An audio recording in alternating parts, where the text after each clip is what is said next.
Hi, my name is Ross, and I'm here with you from Online English Success to help you to improve your IELTS writing from your friendly online IELTS teacher. And today I want to focus on understanding the IELTS writing question um, for Academic Module Task 2. There are many reasons why it's important to understand the question. Let me just mention some of them to you. One is you don't want to miss anything important. It means you want to read the question carefully and you don't want to miss a key word or anything like that. For example, let's say the question had the word international students and you are just writing about students. Well, you're missing a key part. If you don't mention international students, then your IELTS task score will be lower. Um, Another reason to understand the question is to answer the question specifically. So, by reading the question carefully, you'll likely get very detailed ideas so you can answer the question with perhaps specific examples or specific explanations. The third reason is to help with your planning. You'll unconsciously think of good ways to organize your paragraphs just by taking a minute or two to really fully understand the question before you start writing.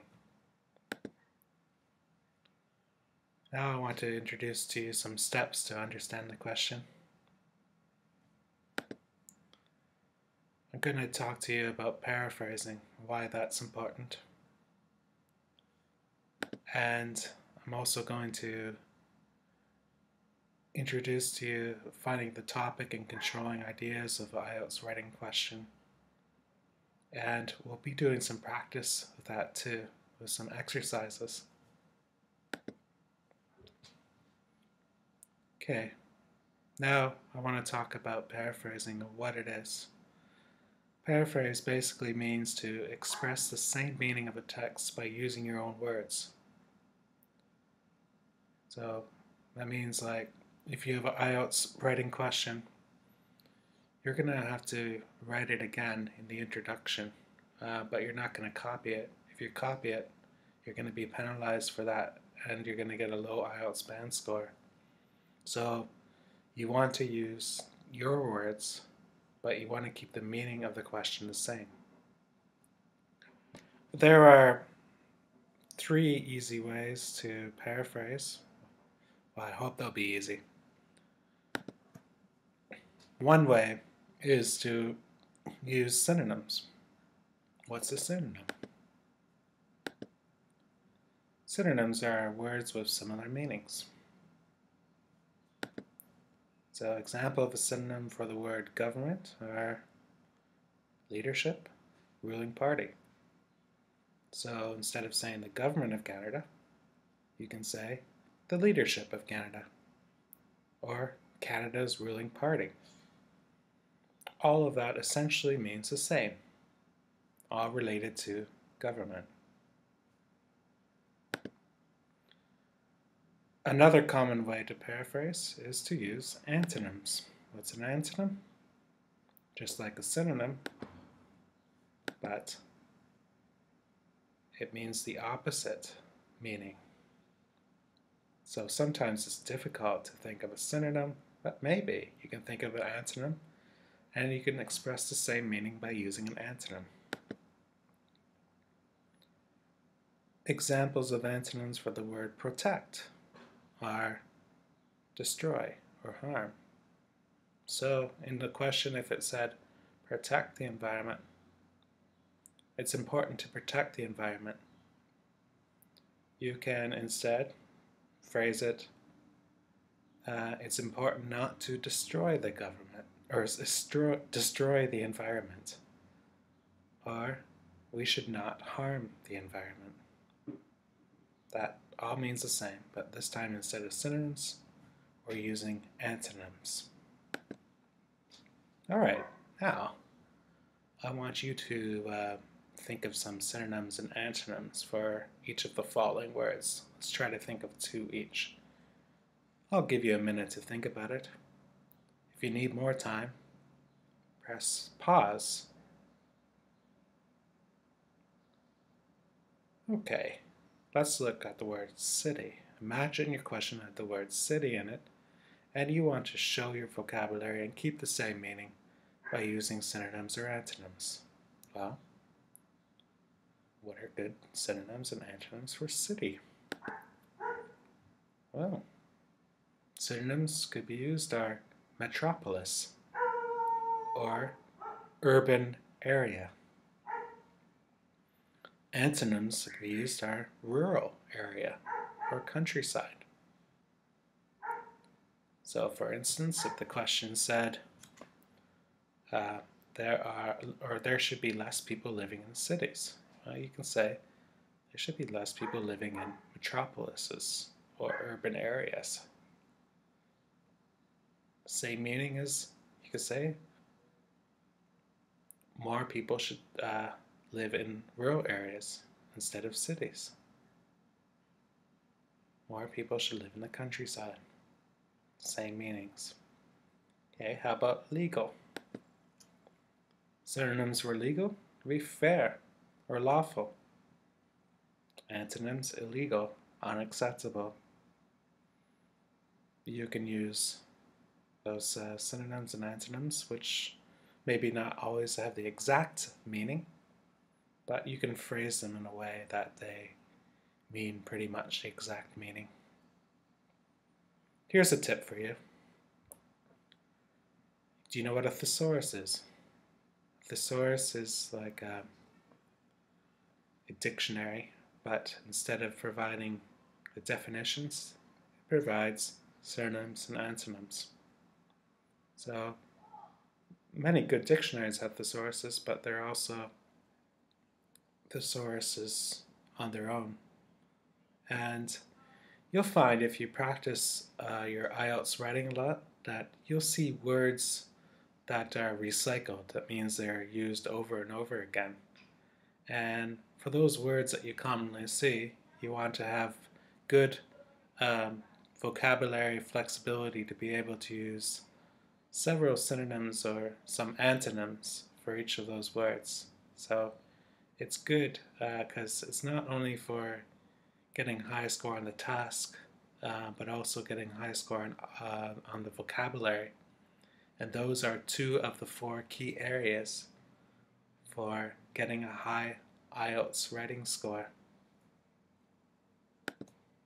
Okay, well, we can change the words, but we can also change the grammar. And let's see what that is. Changing the grammar is another way of saying is to change the sentence structure of the IELTS writing question.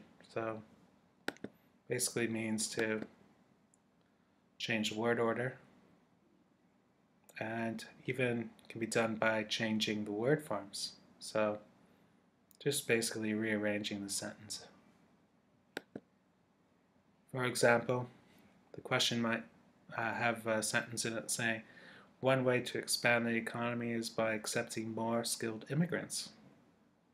Well, you can say that differently by putting skilled immigrants at the beginning instead of the end. You say, accepting more skilled immigrants is one way to have economic expansion.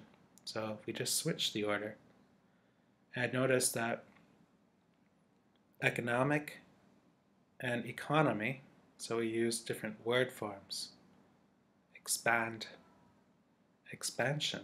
So that is also a good way to show your knowledge of vocabulary and to help you to understand the question by really thinking about it in depth and making sure that you keep the meaning the same, so it'll help you for the rest of your writing.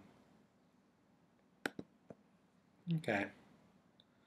When paraphrasing, you want to make sure that you to make a good paraphrase is to use a combination of synonyms or antonyms and changing the grammar. So if you just do one, it's looks almost sort of like copying and just changing one word or two words. So it's better to use both, and your IELTS examiner will be impressed that you have that ability to change the grammar and change the vocabulary. Those are two key parts of how your IELTS writing is graded too. So if you had an IELTS question that said, paper books should not be used in schools because they are not as effective as more modern learning resources. Okay, now you want to try to think of some synonyms or antonyms and different grammar to change that. Well, you could write something like, due to new developments in learning materials, use of traditional books, which are not as useful, should stop in schools. So here we used synonyms and different word order to make an effective paraphrase. Did you notice that? So instead of modern learning resources, we said new developments in learning materials. Same meaning, different words. And we changed the order. This is now at the beginning, but before it was at the end. Instead of paper books, we said use of traditional books. Yeah. Instead of not as effective, we say not as useful. Should stop in schools, should not be used in schools.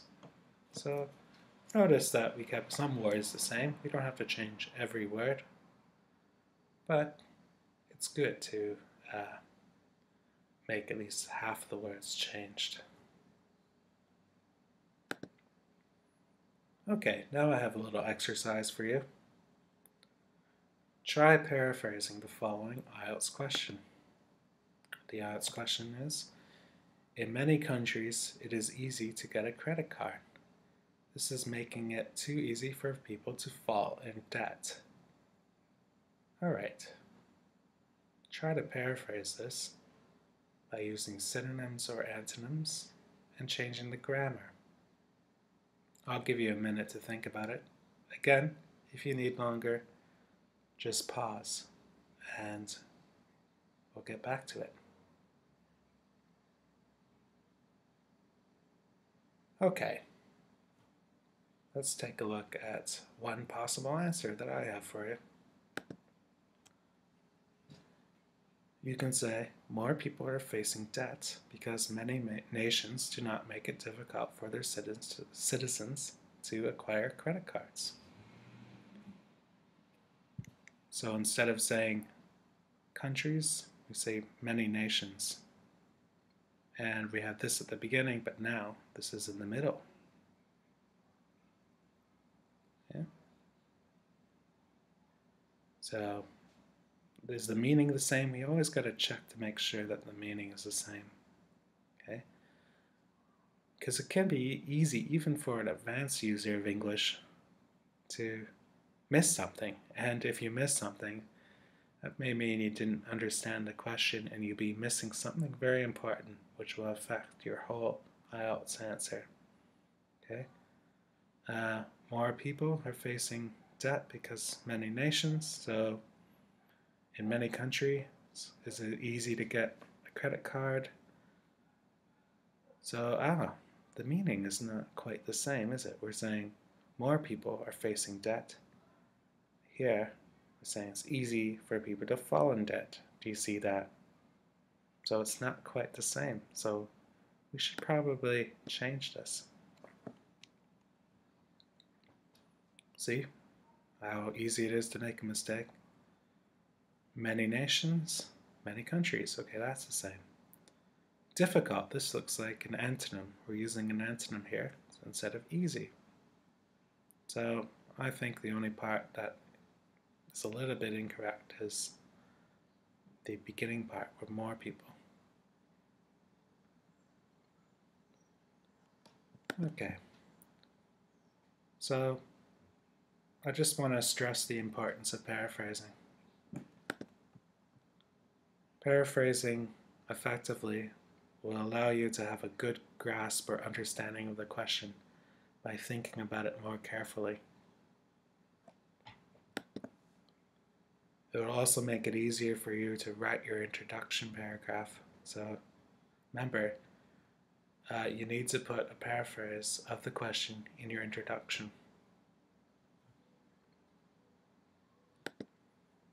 And you'll be able to show a wider range of vocabulary, therefore improving your lexical resource or vocabulary score.